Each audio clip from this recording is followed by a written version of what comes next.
za ekologe druga vzgojna oblika, kot je običajno. Dvigniti se za 20-30 cm. Tukaj je čisto druga mikroklima kot tu gor, to je prva stvar. Ja.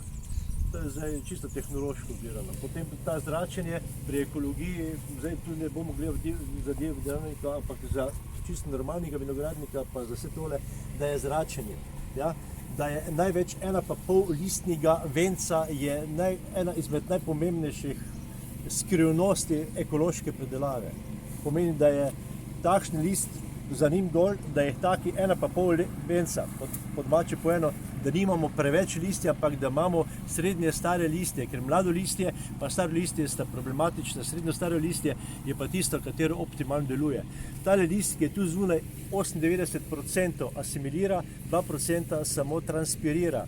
Tale list tukaj spore, ki ga vidite, samo še 10% asimilira in je že 60-70% odprtih listnih reš, ampak to je vsa umetnost, to je vsa fizika, vsa matematika, kako pride do te bolezni.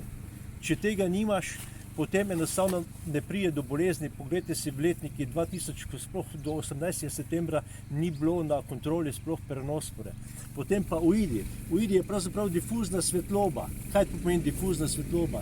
Ko je v senci, on ne potrebuje ničesar drugega, saj vam ne bom filozofiral, ne rabi vode in tak naprej, ampak tistih 60-70% ali pa 80% listnih reš je ravno popolnoma dovolj, tudi v največjih vročinah, ko je habitus zaprt, da je dovolj vlage, da se on razvija, ampak kapsel na tej granati pa je pravzaprav difuzna svetloba.